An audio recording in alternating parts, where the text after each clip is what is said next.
Hi everyone, we're group 12 and today we're going to talk about South Korea.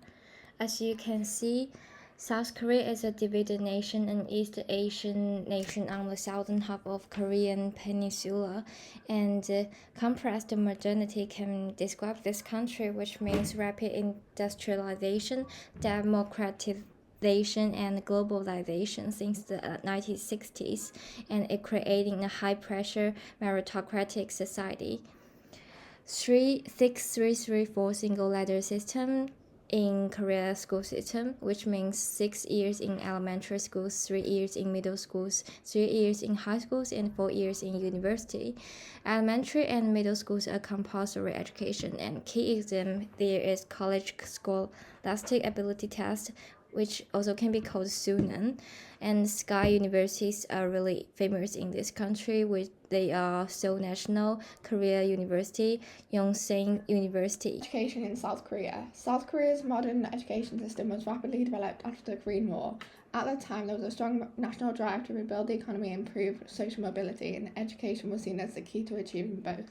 This system was also deeply influenced by Confucian values, which emphasize hierarchy, discipline, and academic achievement. In South Korea today, education is often viewed as a tool for national competitiveness. The system places a strong focus on academic excellence, standardized testing, and rigorous private tutoring. This cultural expectation creates a highly competitive environment where students often rely on private tutoring institutions known as hagwons. While South Korea consistently ranks high in international assessments like PISA, Korean adolescents experience some of the highest levels of academic stress in the world. The government has begun addressing these mental health concerns by modifying entrance exams and introducing mental health programs. To sum up, education plays a crucial role in South Korean society as a driver of both economic development and social progress. Facing the lowest fertility rate among OECD countries, this demographic shift is causing significant drops in university enrollment. To understand the roots of this crisis, we must look back to the late 20th century when these were a strong preference for male children in South Korea. This led to widespread sex-selective abortions, despite abortion being technically illegal until 2020. The sex ratio reached an imbalance of 114 males per 100 females in the 1990s. This preference stems from Confucian traditions fitting into deeply patriarchal societal structures.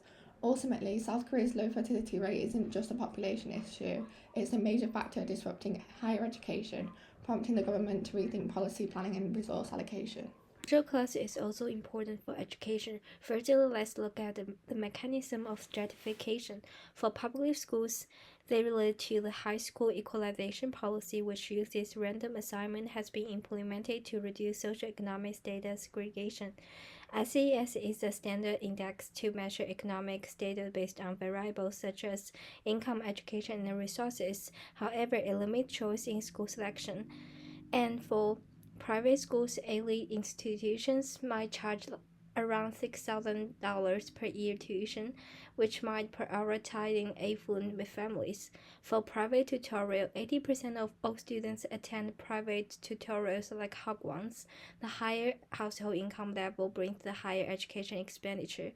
Secondly, for resources disparities, high SE groups might access to international schools, Sky alumni networks, and internship via family connections. For low SES groups, they might only rely on public schools. For the wage gap, for every 1% increase in family access, graduates' earning increase by an average of 2.9%, which reinforces inequality.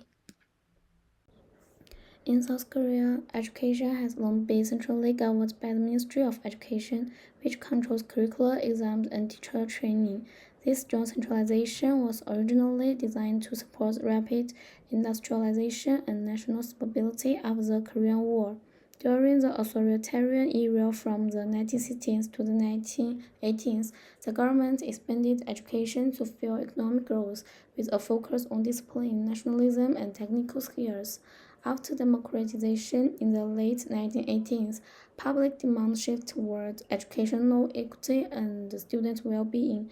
Key reforms included the high school equalization policy, which randomized school assignments to reduce inequality, and the CSAT reforms aimed at lowering academic stress.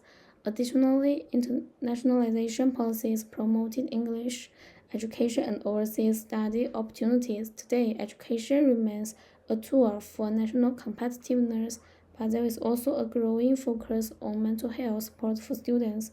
However, some critics argue that centralization has limited innovation and diversity in the education system.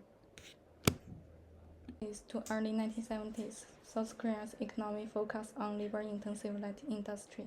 The government invested heavily in basic education, improving literacy and skills, thus providing the workforce needed. From the 1970s to the early 1980s, with the rise of the heavy industries, the demand for skilled workers who have received secondary education and vocational education increased, highlighting the importance of secondary education and vocational education. In the 1980s to 1990s, technology industries like electronics and semiconductors surged, increasing the demand for higher education, especially from prestigious universities. Educational competition intensified and families' investments in education rose. By the late 1990s, South Korea entered the knowledge economy era, with increased government investment in research universities and postgraduate education, making high-quality STEM education and research the core of national competitiveness. High-quality human capital not only supports economic development, promotes technological innovation and the optimal allocation of resources, but also helps with industrial upgrading and sustainable growth, becoming an important force driving the national prosperity. In the history of education in Korea, which is divided into the following 5 stages. In the first stage, education was given priority at the beginning of the nation. Korea began with the enactment of the Basic Law of Education and the introduction of American education system. In the second stage, with the government's 5-year economic development plan, Korea entered industrialization and the country began to expand schools and technical colleges. The third part of democratization pushed for freedom and equality in education. The government has reformed the college entrance examination system and introduced independent university admissions. In the fourth stage, with the globalization and the development of information technology, Korea actively promoted the internationalization of education. The first stage, against the backdrop of the Fourth Industrial Revolution and the COVID-19, Korea implemented the free system, STEM education, and online teaching. And this is our references. Thank you for listening.